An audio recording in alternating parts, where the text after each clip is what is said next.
Okay.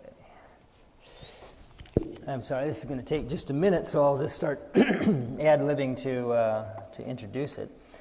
So what we've looked at so far, of course, is Lucifer in heaven and his setting forth of his great new idea, which consisted of, why don't we all just take care of ourselves? We can't really depend on God to do it. So, okay, I think we'll make it here.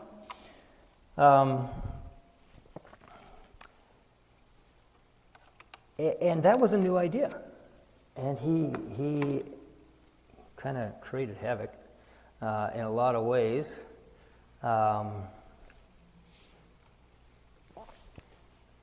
And then we looked at how God was challenged in his response. There were some things he could not do, certainly could not do immediately at the time. He could not expose Lucifer. And so that was part of the problem. And so then Christ came 4,000 years later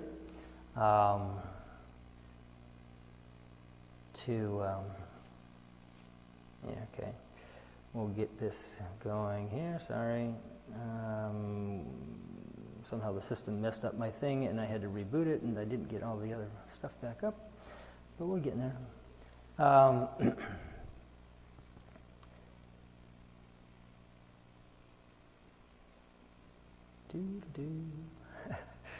Sorry about this.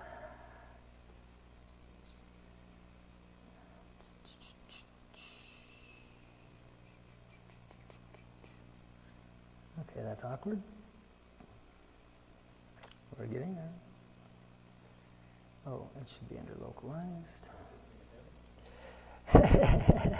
Or say a prayer. Oh,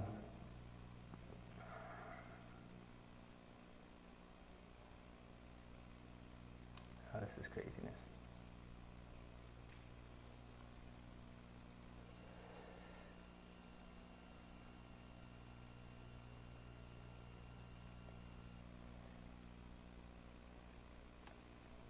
I have no idea what this is.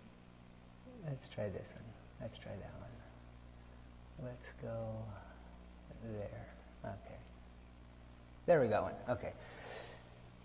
It'll come. So we looked at Christ, and we saw a number of key things. His job was to represent the character of his Father. Okay?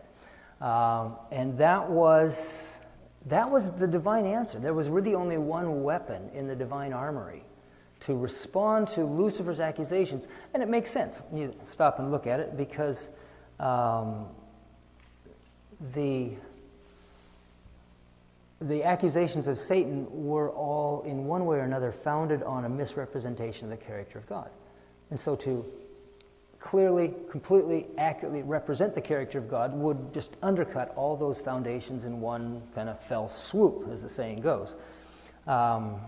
So that makes sense. And then you have the question of how is he going to do that? How is he going to represent his Father? There we go. Now, what we really want to do here, and I'm sorry for this, let's see if the system will support this now, is I want to put that on extend. There we go, that's what I want. And now we go like that. It didn't work. Okay.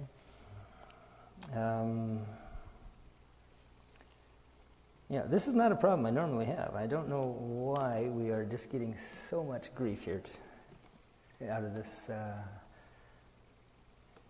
I locked up my mouse. Okay, we are going to go once again like this. So, okay, I have to get that back to duplicate. Hopefully we can do that. This should get us going.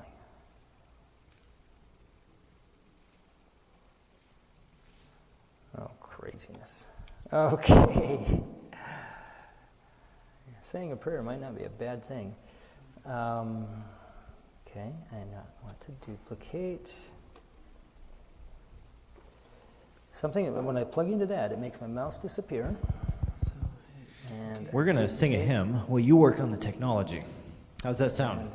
No, Lindsay, if you want to get on the piano, we'll just sing a verse or two until we get it all working. That allows him to focus on that and not trying to talk and work at the same time. It just totally messes up my mind. Let's turn to hymn number 474.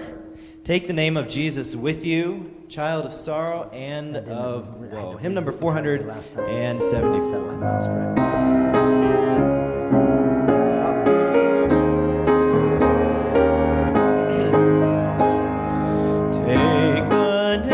Jesus with you, child of sorrow and of woe. It will joy and comfort give you. Take it then where you go.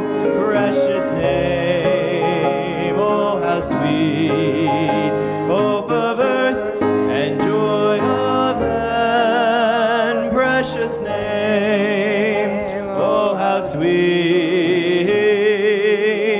hope of earth and joy of heaven. Thank you.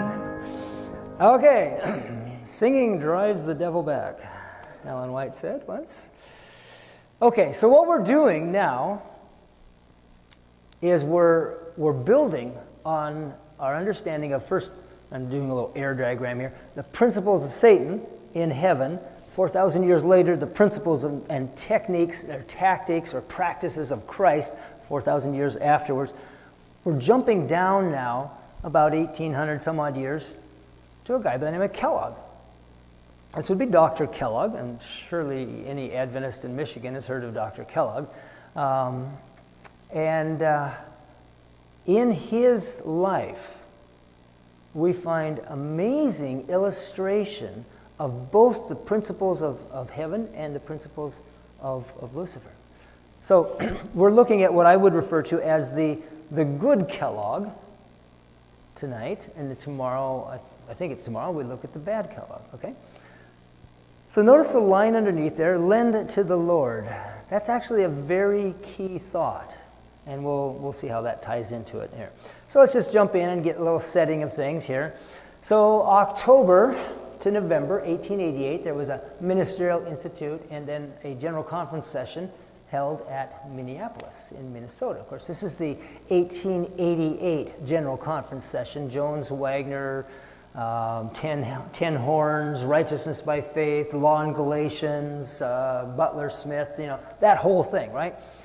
Hopefully, some of you at least are reasonably conversant with that. We're not going to, that's just for background information if you are. But anyhow, so it was at that general conference that some really important things happened. And one of them that is not commonly noted is this. After the meeting at Minneapolis, Dr. Kellogg was a converted man, and we all knew it. We could see the converting power of God working in his heart and life. Now, I'm a curious guy. I read something like that and I say, how did they know it? What was different? It's not like Kellogg was a brand new Adventist. He'd been an Adventist since he was a teenager, or earlier. I think even earlier. I forget when it was precisely, but I think it was earlier. It was probably about 7 or something like that. Anyhow, so what was different? What they could see something. What could they see? And I ask, I said, does that mean that he stopped going to the bar on Friday night? No, he did not stop going to the bar on Friday. He never had gone to the bar on Friday night. Okay, okay. But what was different? And I went scouring through to try and find what was different. And the best I can come up with as a response or an answer to that question, after he was converted, he started being nice to people. Which seems like a good thing. But Kellogg was kind of a larger-than-life individual. And to him, being nice to people was a bigger thing than mere mortals like myself might take on. But notice this. When the believer is justified, because of the merit of Christ. That's Christ our righteousness, right? That's 1888. When the believer is justified because of the merit of Christ, he is not free to work unrighteousness. Faith works by love and purifies the soul. Faith buds and blossoms and bears a harvest of precious fruit. Where faith is, good works appear. The sick are visited, the poor are cared for, the fatherless and the widows are not neglected, the naked are clothed, the destitute are fed. That's what converted people do. And that's what Kellogg started doing. He was nice to people. Faith in Jesus Christ as our personal Savior, the one who pardons our sins and transgressions, the one who is able to keep us from sin and lead us in his footsteps, is set forth in the 58th chapter of Isaiah. So if you want to know what righteousness by faith looks like, read chapter 58. Here are presented the fruits of a faith that works by love and purifies the soul from selfishness. Faith and works are here combined. Thy righteousness shall go before thee. That's quoting from Isaiah 58, I don't know what is it about, verse 7 or something like that. She says, what does this mean? It means Christ is our righteousness. Okay, so there's actually a very integral relationship between Isaiah 58 and righteousness by faith. And Kellogg was converted at the great, and I don't know that means he was totally unconverted before, but maybe had a deeper conversion, maybe had a reconversion. I'm not exactly positive, I couldn't tell you that. But he was converted in whatever way, in whatever degree, or however it might have happened at the Righteousness by Faith conference, right? So he's doing what was supposed to happen. Well, so let's just blank that out for just a second.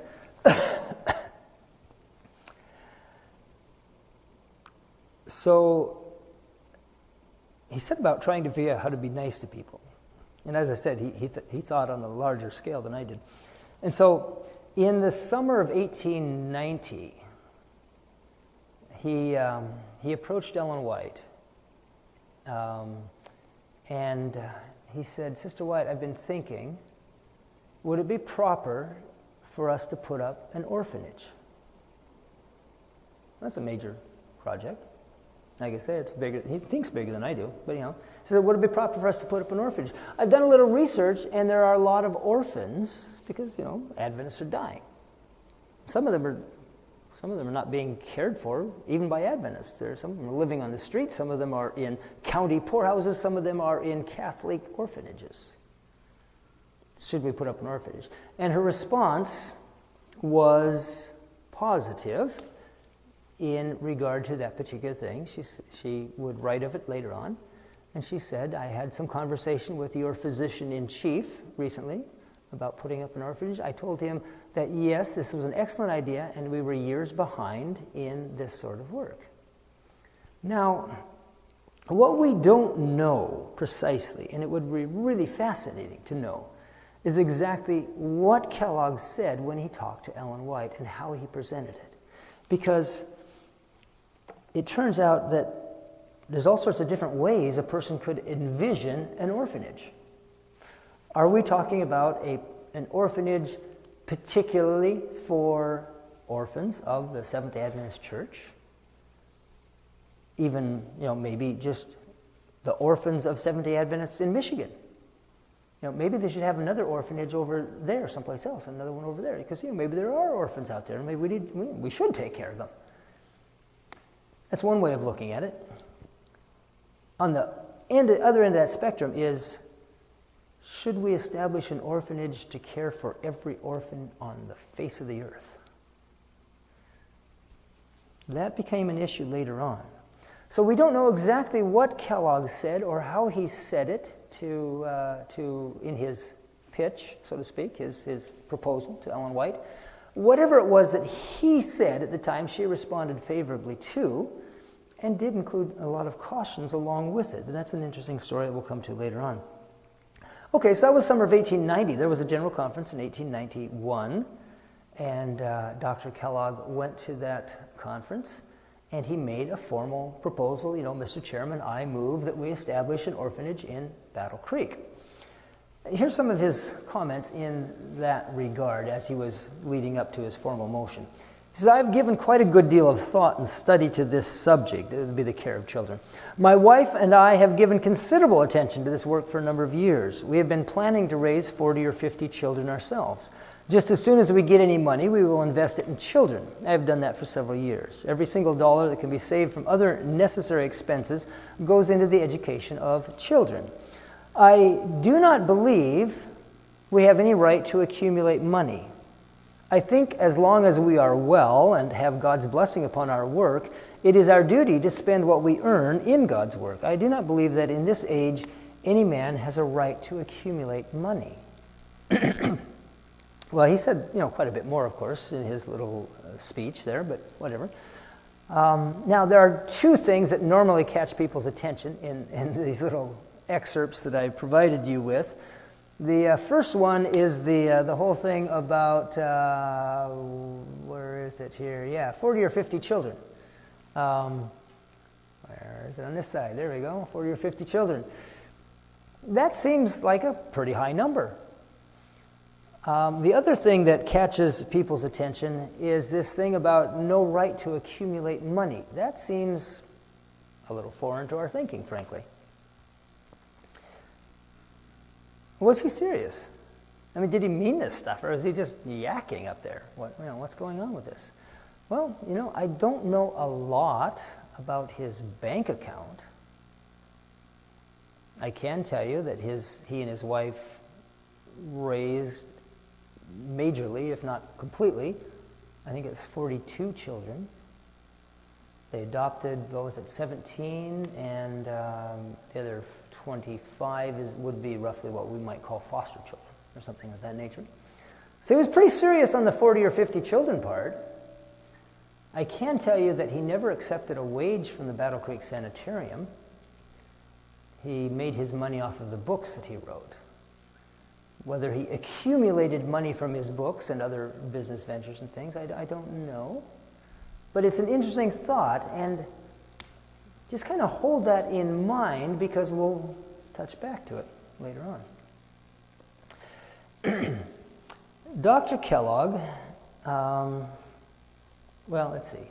I suppose I should back up on this. This was 1891. The conference voted it. They said, yes, let's establish an orphanage. And so they appointed a committee, like a executive committee for the project. And they said, go ahead and work on it. It's not rocket science. I'm not saying it's easy. It's a lot of hard work, but it's not complicated. What do you have to do? Well, you have to raise some money, buy some property, build a building, hire some staff, bring in the kids, and take care of them. A lot of work, probably at every step. But, okay, so the conference said, yeah, let's do this. Here's your committee, and you guys, you need to start raising money, and you can advertise in the review. We'll let you, post ads or appeals for funding. A year went by, and what they had learned in that time was that the general attitude of the church membership was not entirely supportive of the idea of an orphanage. They'd spent a year trying to raise funds, and they had just barely enough to buy a blank piece of property, just some raw land out on the west end of Battle Creek. Didn't have anything to build. And that wouldn't necessarily have been a problem, except that there was one segment of the Adventist population, and maybe even some non-Adventists, who were very excited and very interested with this idea of the orphanage. And that was people who were caring for orphans and didn't want to be. And so when the word got out, the little kids started showing up at the train station in Battle Creek. Little note pinned to the shirt, something like, Bobby, Adventist Orphanage, Battle Creek, 7 years old. Well, pretty soon Kellogg had something like 20 to 30 of these little kids that had just landed at the train station. And he didn't have a place to put them because they hadn't built a building yet. So he went out back behind the sanitarium, and he rented a couple little cottages someplace nearby, and he just kind of stashed the kids in these cottages and kept going into the sanitarium and raiding the nursing staff. Excuse me, I need you out here, type of thing. And it was getting to be a bad situation, as let's put it that way. This was now the spring of 1892, and as near as I can judge it, I would say, and I don't have any names to offer you, but I would say that there were probably people who were just kind of hoping the whole thing would dry up and go away. They just weren't that excited about it, you know. Kellogg was starting to look kind of foolish because he was in a mess. And in his account of it, he said he began to pray. He told the Lord, he said, Lord, I need a lot of money and I need it quickly. Which was a pretty accurate assessment. So he was praying about this, and in April 1892, Mrs. Carolyn Haskell came to the sanitarium to visit a friend. She was not a patient, she was a friend, visiting a friend. And she was impressed with the work that was going on. She approached the doctor and said, you know, I like what you guys are doing here. Is there anything you need some financial assistance on? Well, the doctor described what was known as the a sponsored bed program, which was basically $100 a year to keep an open hospital bed for someone who was homeless or something that just had no money, a charity ward, let's put it that way. So he described that, and she listened to it politely. When he got done, she said, I was thinking of something rather larger. And so Kellogg kind of, well, let me tell you about the orphanage. And he described the orphanage. They had some introductory or preliminary plans drawn up, and he showed her, and she looked at them, and she said, wouldn't this be better if you did this with this part of the building? He says, yes, it certainly would. We'd love to do that, but we are trying to conserve funds. She said, I think you better make that change. And wouldn't it be better if, this looks awkward here, and she apparently had a pretty good eye for these kind of things. Eventually she asked, what was it? She said, I think she started off at 15. I think she said, would $15,000 meet the need? And he said, no, not completely. She thought about it a little while. They talked about the plans a little bit more, and she said, $20,000, would that do it? No, he said that wouldn't. Finally, she made a donation of $30,000. That was the largest single donation that anything connected with the denomination had ever received up to that date. And with that was built the orphanage, which I'll show you in a minute here. This is a verse that Kellogg quoted, and we haven't got to the time yet when he quoted it. It was really interesting. I'm sure I must have read that verse at some point in my life, but when I read it in the sermon where Kellogg was quoting it, it struck me as totally brand new. Maybe it was because he made an application of it that hadn't occurred to me when I read it or something like it. But I had no memory of ever having read that verse. But notice what it says here now. This is Kellogg's philosophy, so to speak. He who has pity on the poor lends to the Lord, and he, capital H, will repay what he, little h, has given. Now just think about this for a moment. Supposing I find myself in financial difficulties, and so I go to your pastor and I say, Pastor Phil, could you lend me $100? He would say,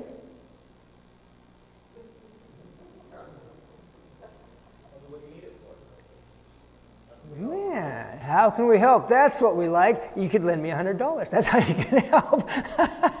Let's just say that I talked him out of the loan. Okay, this is not a handout. This is a loan. Okay, so he's now lent me $100.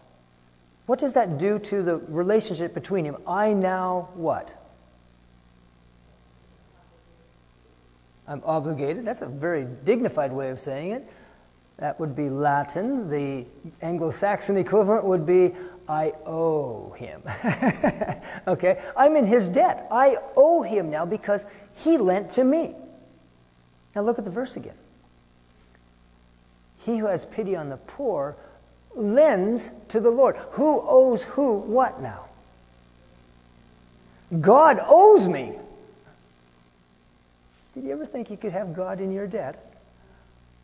That's the point Kellogg made out of that verse. It's a really fascinating thought. That's what it says, actually. Okay, well, let's go on. This is the Haskell Home for Orphan Children, and it was built with Mrs. Haskell's $30,000 and not a dime of Adventist funding. That should give you some idea what inflation does to your money. Try building that for $30,000 today. I don't think you could buy the doorknobs for $30,000 today. I'm sure you couldn't buy the windows. Okay. It was large enough to house just over 100 children. It was not one big massive cave on the inside. It was really very philosophically advanced for its day. It was kind of divided up into a number of separated housing units, and they created a family. Instead of putting, okay, all the 1-year-olds go in that corner, all the 2-year-olds go over there. They didn't do that. Okay, they had, like this little family unit over here, they had maybe an infant, a 1-year-old, a 3-year-old, a 4-year-old, a 5-year-old, a 7-year-old, whatever. They created like a family. There's all sorts of good psychological reasons for that. Actually, I maintain that the whole idea of taking a whole bunch of young children roughly the same age and putting them in one another's company with a minimum of adult supervision is one of the worst ideas that's ever been generated. We call it a classroom. It's crazy. But anyhow, so he started the orphanage. About the same time, there was another little saga playing out. A 17-year-old girl from Chicago, her father was a banker in Chicago, but she was sick, and she was having all sorts of trouble, and no one seemed to be able to diagnose the issue precisely. She came to Battle Creek, and she spent, I think it was 6 weeks in the sanitarium, during which time I believe it was Dr. Kellogg who managed to get a successful diagnosis. She needed an operation, a fairly serious operation, a fairly complex one. And for reasons that are not clear to me, I don't know what the diagnosis was, I don't know what the operation was, but for whatever reason, she went back to Chicago to have the operation. That's a little kind of a head scratcher, because Dr. Kellogg was right at that point in the middle of setting a world record for most successive abdominal surgeries without a fatality. This was in an era when 20 to 25% of all patients, so the moment you cut into the abdomen, 20 to 25% of them were going to die. Kellogg went, I think it was 154, if I remember right, 152, 154, something like that, surgeries without a fatality. Why would she have gone to Chicago for her surgery? I don't know. Perhaps there was somebody who specialized in that surgery. Maybe there was a good reason, maybe there was a bad reason. I don't know. But yeah, nonetheless, that's what she did. She went back down to Chicago. She had this surgery, and it was a failure. And when they sewed her back up and came out from the anesthesia, they told her, I'm sorry, you're going to die. There's nothing we can do. And so on her deathbed, I don't know how long a time she had, but on her deathbed, she made her father promise. She said, Daddy, as a memorial to me, I want you to hire, to pay for, to support a Battle Creek Sanitarium nurse to come here to Chicago and work for the poor people. Because there are no nurses anywhere on earth like those nurses in the sanitarium. Well, the young lady passed away, so the father wrote a letter to Dr. Kellogg. Dr. Kellogg was a busy guy, and he had a lot of things going on, actually, and the whole idea of running a program off away at a distance down in Chicago just apparently didn't click that well, and he just ignored the letter. Some period of time passed, the father wrote again. Dr. Kellogg ignored that letter. Father wrote a third time. Kellogg ignored that letter. And then the gentleman got smart or lucky, I don't know which, he had his wife write a letter. Kellogg had a soft spot in his heart for Mom. Who can say no to Mom? Almost sounds Catholic, I know, but anyhow, who can say no to Mom, right? And so the doctor marched over to the sanitarium or out of his office or wherever he was in the sanitarium, and he went and he hunted up Emily Schranz. Had a reputation for being the best or one of the best nurses in the sanitarium. I am not positive that this is Emily. I can't guarantee that. It's certainly one of the visiting nurses. But he went to Emily and he said, Emily, would you consider going to Chicago to work for the poor people? And Emily did. And the poor people, she worked in a section, I don't know if it's still, I mean, I know nothing about Chicago much, but there was at that time an area known as the Brewery. I don't know if it still has that name or not. That was named for the diet of choice, I guess. It was also known as Hell's Half Acre, which many people objected to that name because it was obviously larger than that. But anyhow, it was a rough place. The police would not go there. And so these nurses, day by day, they would march in there and treat the people with respect and kindness, and the people loved them. These nurses were the only ones on earth that treated them with respect, and they loved them dearly. Well, that program began in the summer of 1892. I don't know the exact date. About the time they were beginning to build on the Haskell home. I have a manuscript that came into my hands. It's dated January or February, I forget which, 1892. And it's an article that sounds like Kellogg writing out a suggestion. He says, I'd like to suggest that we institute a new program. I've never yet been able to identify that whether it's accurate or not, whether the date is accurate, whether it was ever published anyplace. I've not found it that way. I just have this retyped version of the thing. But what he's proposing there is the formation of what he calls Christian help bands. I don't know if the article was ever published under the date that I have on the copy that I have, or if the dating is just inaccurate. What I can tell you is that on the first Friday night of November that year, he called together a lot of the workers in the sanitarium down to the cafeteria, and he said, we've got, and I didn't tell you this, I'm sorry. Mrs. Haskell was no relation to Stephen Haskell, the pioneer minister. She was, in fact, not a Seventh-day Adventist at all. She was a Presbyterian. The banker whose daughter had died was not a Seventh-day Adventist. And so now in November, Kellogg says, it took a Presbyterian to do something for our orphans. It took, I think it was Baptist, whatever, a Baptist banker in Chicago to get us started doing something to help the poor people in Chicago. And here we sit with an entire sanitarium full of doctors and nurses and helpers and all this thing. Can't we at least do something for Battle Creek? And so he encouraged the formation of what he called a Christian Help Band. It's a highly technical thing. It's a band of Christians that try to help people.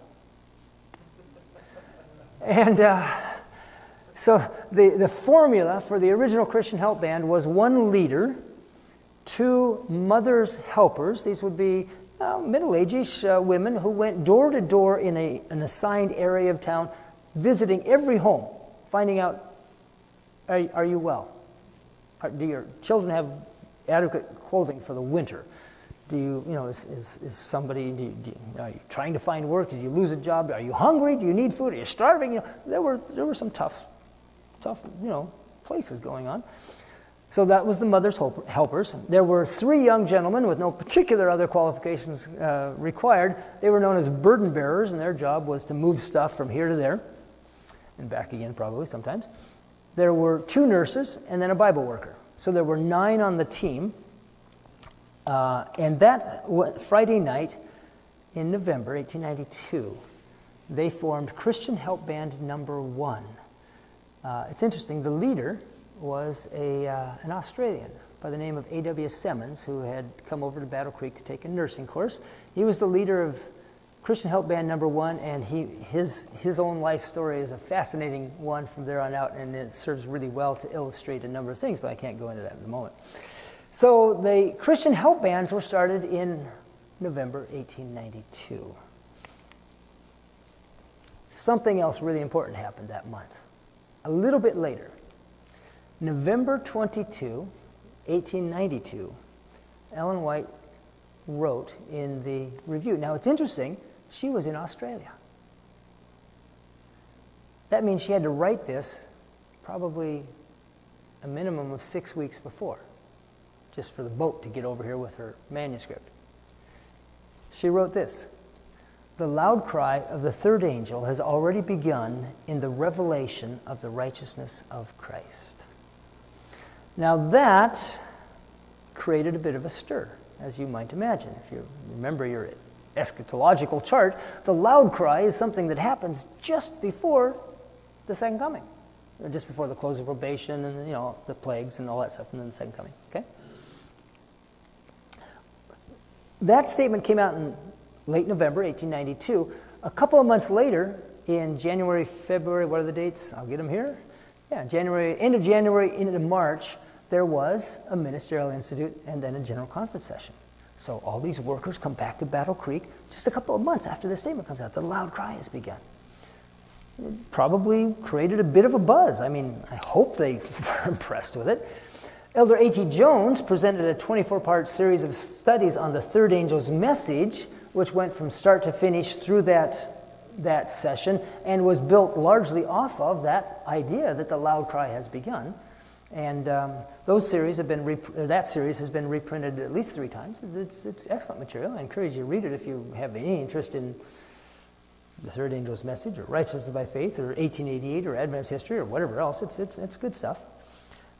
What was lost to history was that Dr. Kellogg presented a series of 8 talks on medical missionary work at the General Conference.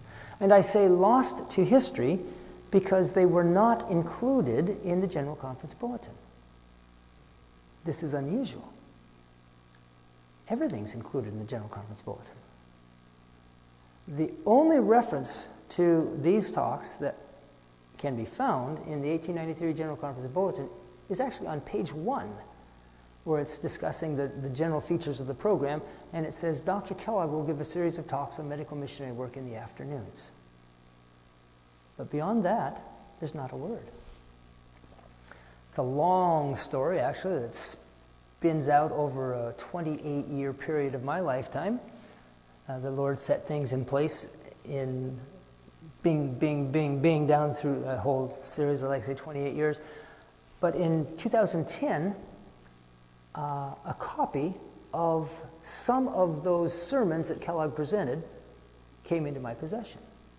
Actually, I got them in 2008, but I didn't know that I had them, and it wasn't until 2010 that I got around to opening them. I was going through a whole pile of stuff, and I opened up the notebook that had them, and I read it for the first time, and it about dropped my dentures, which I don't really have dentures, but it was amazing because of what Kellogg said. It was just like I was just like, what was it, gobsmacked? Is that the word?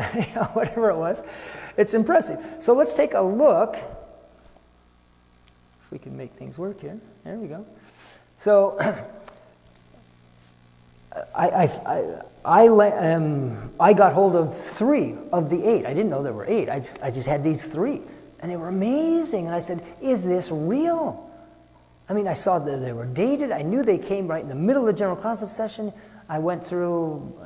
I searched online. I have an original edition of the 1893 General Conference Bulletin. I went through page after page after page after page. There was nothing there, and I said, "How could this be? What is it?" Eventually, we tracked it down. I called in the help of some friends, and the sermons were printed in this magazine.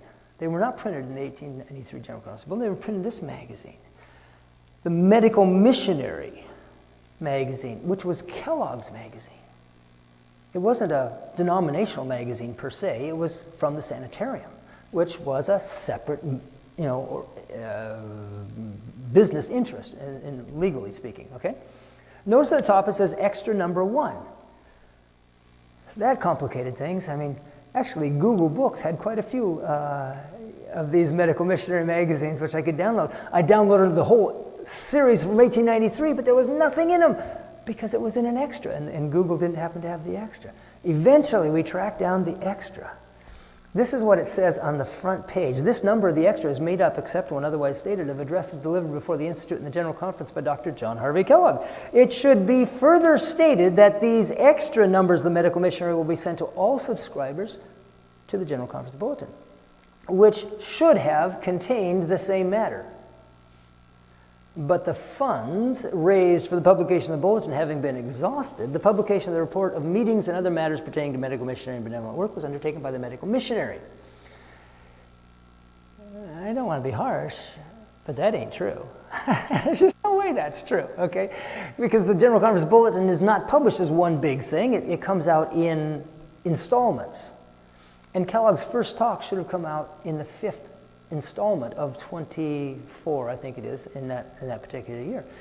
There's no accountant on earth that would say, oh, looky there, I can see that we've already exhausted all our funds, even though we've only printed 4 little installments so far. And the only way we can possibly save this is, save this whole thing is, let's just cut out everything. That'll be just perfect. If we leave out everything Kellogg says, then we have the money to do it.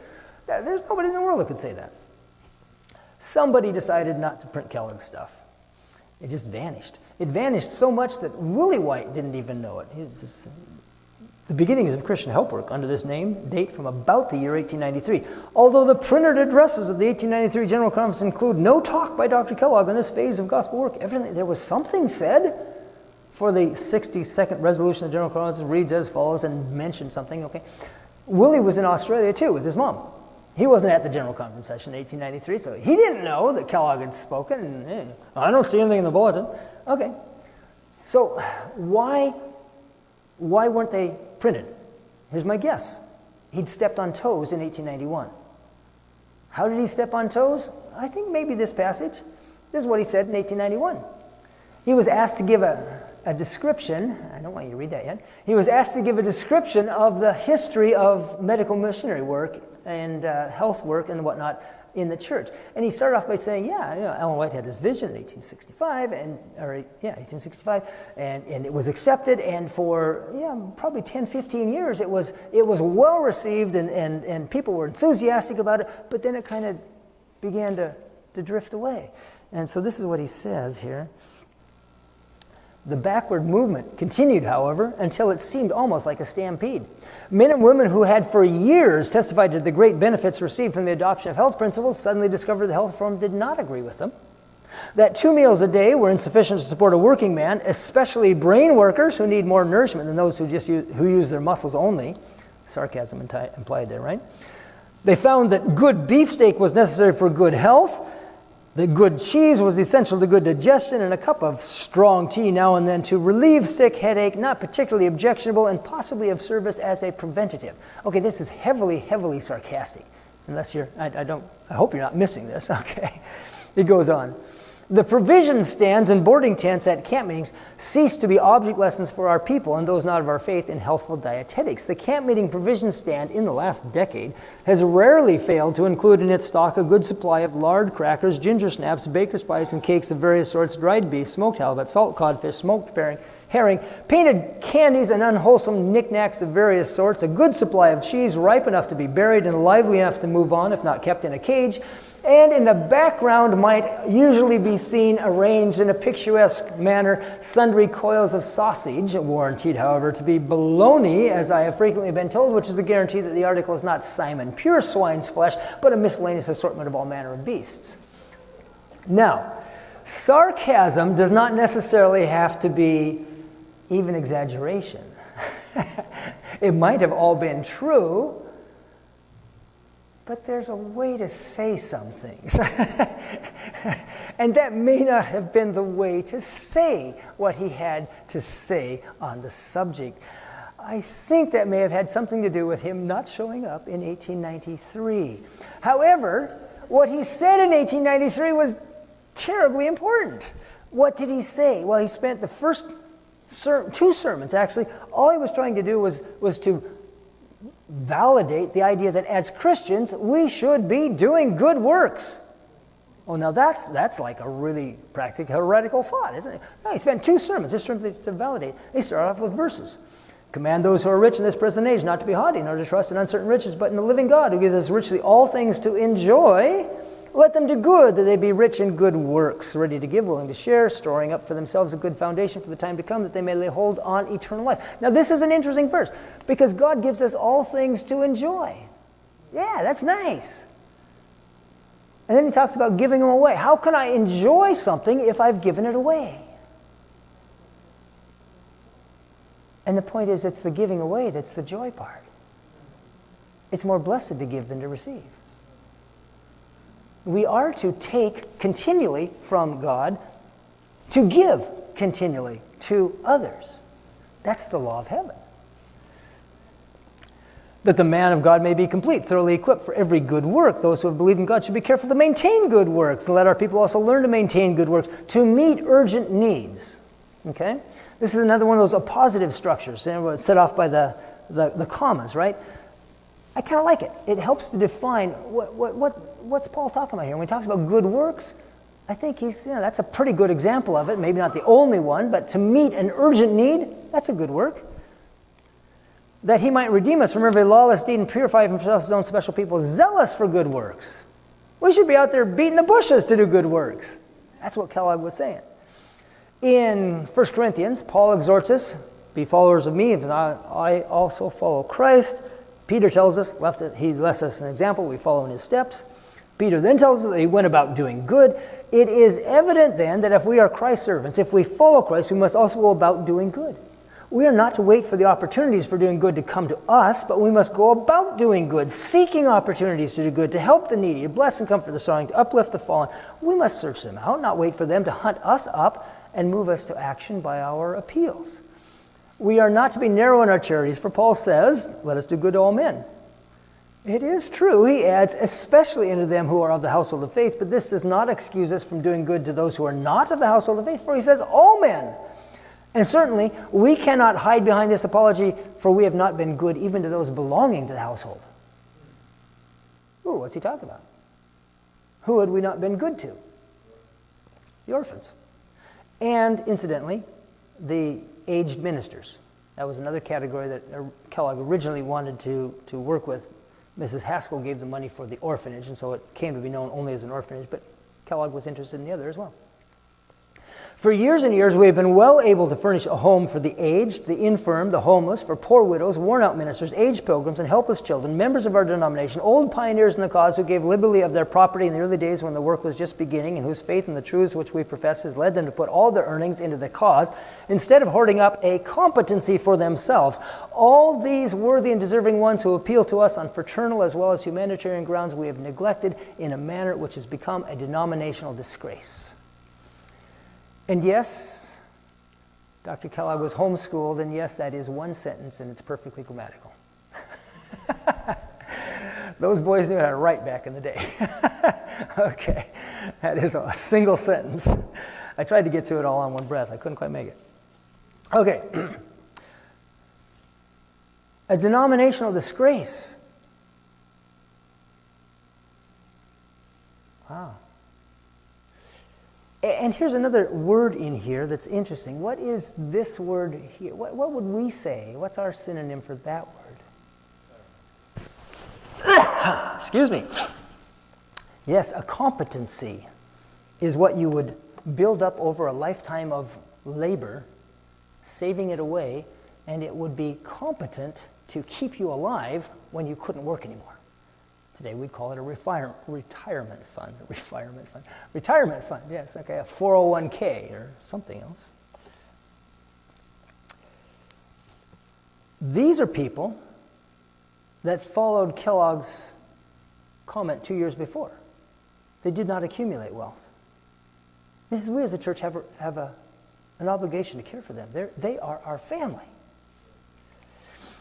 Okay, so these next couple of slides, you're going to see some in red. That's Ellen White that Kellogg is quoting. He went 2 sermons with just the Bible, And then it's like he said, I don't know, what else can I do? Let's try some spirit prophecy, see if that persuades anybody. Ellen White writing, we have seen the widowed mother with her fatherless children working far beyond her strength in order to keep her little ones with her and prevent them from suffering for food and clothing. Many a mother has thus died from overexertion. Kellogg says, a mother who has the true instincts of self-respect will not go from door to door begging. She will suffer rather than complain. And because people do not complain, because they do not clamor for assistance, we do not stop to think that they may be suffering. We seldom inquire after them. Now, I would have to say that I personally believe that our society has changed a fair amount in the last 100 and whatever odd number of years. We are better at clamoring for assistance now than we were 100 and some years ago, society-wise, okay? It's not the same circumstances. You would have people back in those days who would literally die of starvation before they would ask for help. That's not really the mindset. Thanks to Social Security and a few other such things, we have created a society that is very entitled. So, things do change. How little has been done by us as a people for this class? And Kellogg says, please think of that. That was said 2 years ago. Well, okay, it's been longer than that now. How little has been done by us as a people for this class? For mothers, for widowed mothers, have we not come far short of our duty? We are not doing as much as is done by other denominations. Now, I don't say this. The Lord says it. Don't blame me. He says, it's in red here. I'm quoting her, not me, okay? We have set ourselves up on a high pinnacle and say we are God's special people. Our cause is the Lord's cause. And we talk about ourselves as being the peculiar people, and yet we are not doing as much Christian work, and Christian work of a very important character, as other denominations are doing. Again, Ellen White says it is right that more should be expected of us than of others. Now the question is whether Seventh-day Adventists are going to lead in this work, or is it going to be left for someone else to do? The Lord has given us here a very precious work to do. It is not the whole of the third angel's message, but it is a part of it. You read in Isaiah 58 how we can make our light shine. If you draw out your soul to the hungry and satisfy the afflicted soul, then shall your light rise in the darkness, and that darkness shall be as the noonday. I'm quoting from the New King James because that's how I have it memorized. But anyhow, Kellogg's saying something really fascinating here. I think this thanks. Okay, we'll see it here.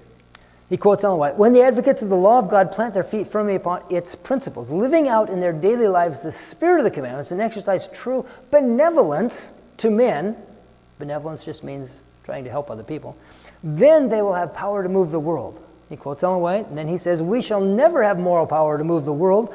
We shall never see the loud cry nor make the third angel's message go to any great extent. We will never see it go so as to move the world, at least, until we carry out these truths in our daily lives.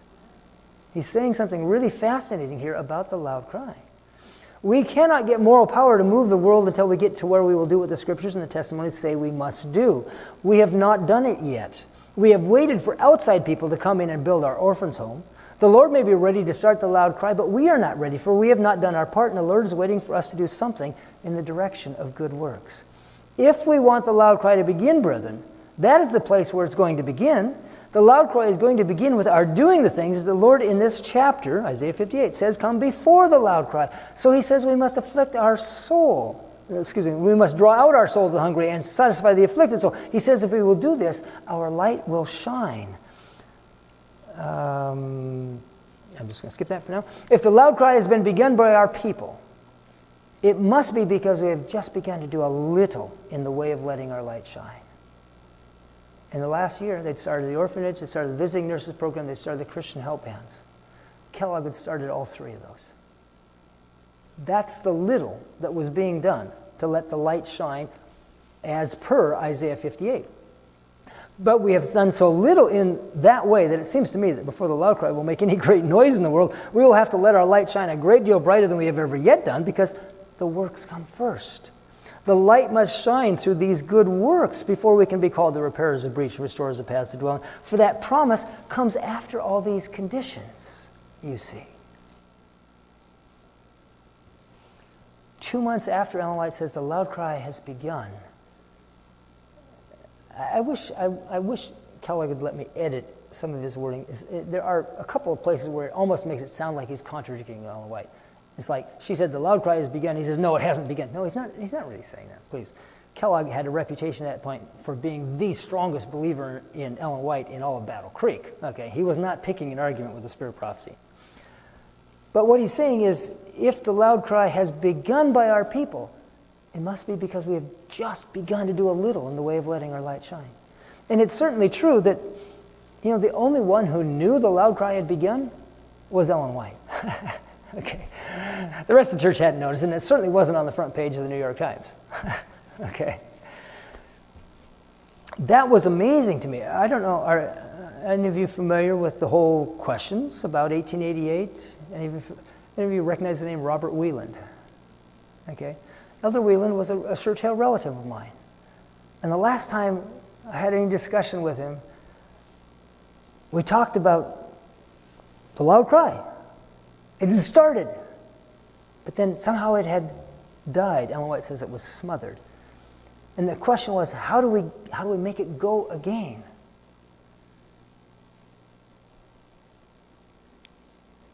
Elder Wieland spent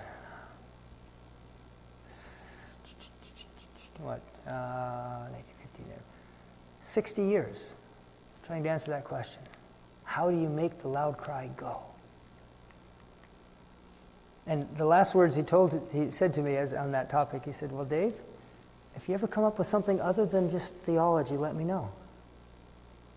In the meantime, I'll have to keep working with what I have. And I run into this article where Kellogg's saying, it's not abstract theology that's lacking, it's applied theology. We just haven't done it. We've got the theology, we just need to do it. And I read that, and it's like, boom, dentures, gone, whatever. Unfortunately, Elder Wieland had passed away 2 months before. Never had a chance to run past him. Well, how did Ellen White regard any of this? She was in Australia, but she had a lot to say about it. Well, this is actually before she left, but notice some of the things she said about Dr. Kellogg. Dr. Kellogg has done a work that no man I know of among us has had qualifications to do. I'm trying to establish here that he was a kind of a special character in God's plans and things. My dear brother, as I have before written to you, she's writing to Kellogg, I know that the Lord has placed you in a very responsible position, standing as you do as the greatest physician in our world. Ellen White was not prone to exaggeration and even less prone to flattery. That's quite a statement. God says of Dr. Kellogg, he is my physician. Respect him and sustain him. Dr. Kellogg, with earnest and tiring energy, has testified by his works that he believes the Word of God and that he is not content to be merely a theoretical believer. He has put his belief into works. He has faith and works combined, and he has undertaken to educate his students to do service for the Lord. In this, he has only tried to walk in the light. He has been doing the very work the Lord has specified should be done. The Lord has reproved those who claim to believe present truth for failing to cooperate with Dr. Kellogg and his faithful co-workers in walking in the light of health reform. Dr. Kellogg is to stand as God's physician, and he is to do an exalted work. The Lord has given Dr. Kellogg his work. It is a fact that our ministers are very slow to become health reformers, notwithstanding all the light which the Lord has given upon this subject. This has caused Dr. Kellogg to lose confidence in them. Their tardy work in health reform has created in him a spirit of criticism. He has borne down on them in an unsparing manner which the Lord does not sanction. He has belittled the gospel ministry, and in his regard and ideas has placed the medical mission work above the ministry. I have seen that in the censuring of ministers, remarks have been made which have not been to the honor and glory of God. So this spread out over a number of years, and it's true. Notice what she says here, their tardy work in health reform. She's speaking of the ministers as a class. They were slower to adopt health reform. Now, let's not pick on the ministers. Let's think about this for a moment. Ministers in that day were not settled pastors. They were itinerant evangelists. You go back to the 1880s. Try getting on a stagecoach and landing at some little hotel or someplace or whatever and try to find some vegetarian food, I think it was pretty tough. I mean, they didn't have refrigeration. They didn't even have blenders. How can you be a vegetarian without a blender? I don't know. It's beyond me. Okay. I ran a vegan restaurant for a couple of years, and we used blenders. So let's be charitable towards the ministers, but yeah. Kellogg stepped on their toes at times. They were human. I think they came to, they got a little kind of self-defensive and a little touchy on the subject. And every now and then one of them would punch back, okay? And there developed a rift between the medical work and the ministerial work. And that was a bad thing. This work, Kellogg's work, is the work the churches have left undone. And they cannot prosper until they have taken hold of the work in the cities and highways and in hedges. Then angels of God will cooperate with human instrumentalities, and a religious system will be inaugurated to relieve the necessity of the suffering human beings who are in physical, mental, and moral need. Notice what it says. The churches hadn't done the work, and they cannot prosper until they take hold of that work. Now, if you're the kind of person who wants a challenge, some people just really thrive on a challenge, and they want to wake up every morning, their eyes pop open, and they roll out of bed, and their feet hit the floor, and they say, man, I've got a challenge today. Okay, if that's what you thrive on, be a pastor and try to get your church to prosper without taking hold of medical mission work. You can beat your head against that wall all you want. You're never going to succeed. But you'll have a challenge every morning when you wake up. Me, I'm a wimp. I like challenges that I have a chance of winning on. But if that's what you're into, go for it. Otherwise, we need to pay attention to this. My brethren in America, in the place of questioning and criticizing Dr. Kellogg because he is doing the class of work he is, when you do your God-given service, you will be heart and soul engaged in doing the same kind of work, which will be of far more account in the sight of God than for so many to flock into Battle Creek where they become religious dwarfs because they do not do the work God has appointed them. That's an unusually harsh statement from Ellen White. Religious dwarfs, that doesn't sound like a recommendation. That over which Dr. Kellogg feels the deepest is that Seventh-day Adventists have made his work so hard. They have not taken any pains to become acquainted with his earnest, determined effort to train and educate workers. All who have reasoning minds ought to have seen that his work is far ahead of anything they have done or could do. They should have been very careful how they placed additional burdens on him by ignoring the work which they should have been forward to share. There is just a ream of this stuff all through the 1890s when Ellen White was off in Australia. All she could do is write back letter after letter after letter, and there's tons of these letters. She would write to Kellogg and she would say, Dr. Kellogg, you must be patient with your ministering brethren. You have to work with them. And she'd write to the minister and says, you guys need to work with Dr. Kellogg. You need to get in there and help him. And she was never fully successful. Speaking of Kellogg's work, this is not a fanatical and superstitious work. It is the work that Christ did when he was in our world. So you begin to see the pattern here. I mean, we have Lucifer that we looked at a couple nights ago, or Sabbath morning, I guess it was. Then we have Jesus. And now Kellogg picked up a portion, a certain level of understanding of what Jesus did. He's using the same tactics. He's using the same mechanism. He's preaching, teaching, helping, healing, just like Jesus did, a blended ministry. Dr. Kellogg has not betrayed his trust. The Lord has wrought with him in surgical operations, giving him wisdom and success. Men not of our faith feel that although Dr. Kellogg is a Seventh-day Adventist, yet he has wisdom and knowledge and a wide influence. They feel it would be the height of folly to ignore this. The AMA ranks Kellogg as the single most influential physician in the American medical practice over a period of 40 years. That's the AMA. You need to practice health reform just as conscientiously as Dr. Kellogg. Okay, well, let's see. I'm going to skip that one. I see that I'm long here. This has got to go quickly here. This is fascinating. If Dr. Kellogg will trust himself wholly with God, he will give him tact and perception and skill as a practitioner that has seldom been excelled. Angels of God will stand by his side when human life is in peril, and wisdom from above will be given him. God designs that Dr. Kellogg shall still advance. He has only begun to climb the ladder. The Lord will give him grace that he is now ignorant of, and he will see as he has never seen before. He will realize that there is to be an intelligent discarding of all drugs. Skill and knowledge is to be given him, which he has in no case to keep to himself. He has to educate, educate, educate. That was an important statement for me. Look at that. An intelligent discarding of all drugs. This helps me understand something because, you read some of Ellen White's comments and it sounds like, All drugs are of the devil, don't touch them. And then you read some other statements that say, well, sometimes you do need drugs. And then there's other statements over here that says, under certain circumstances, drugs will be an absolute mandatory thing.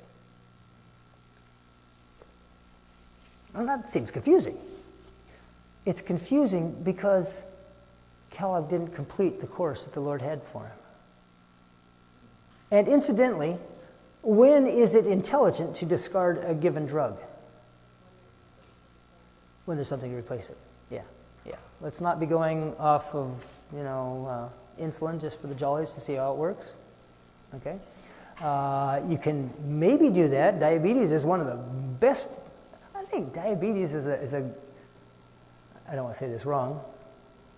Let's put it this way. Diabetes is a blessed disease in most cases because it's so easily resolvable for most people with simple lifestyle change. It's an amazing thing. But yeah, okay, let's go on. The greatest mission work that can be done in our world is work in ministerial lines combined with medical missionary work. The greatest missionary work is this blended ministry. The truth is going forth from the sanitarium at Battle Creek as from no other center in our world. Those who have stood up to criticize should instead have participated in the work, showing that they have been enabled by the Holy Spirit to understand that the Lord has used Dr. Kellogg as his man of opportunity to do a great and good work. There is nothing that converts the people like the medical missionary work. This work makes the path straight before us and bears the impress that it is of God. Jesus is in the work, and he cannot be hid. And that's the end of my... Pretty sure that is. That's not just a blank page. No, yeah, we're done. Okay. That's the end of... That's the end of our material for tonight. But I want you to just catch the essence of the thing. We have Lucifer's accusations, Christ's response, and he did it in a certain way. Kellogg picked up on that, not perfectly. He was human. He made his mistakes, certainly. But when that came, when the message, here's the way I put it. This is just my quick summary of it. Jones and Wagner came with the message of righteousness by faith. They said, Jesus is all you need.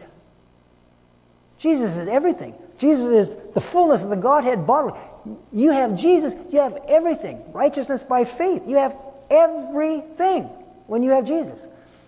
And most people said, wow, that's neat. I wonder if that means I can be forgiven and go to heaven. Well, that's a fair enough thing to think about. A little egocentric, perhaps, a little, concerned with themselves. Kellogg basically took it and said, wow, I've got Jesus. That's everything I need. That means I don't need anything else. Jesus is taking care of me. I can spend my life taking care of others.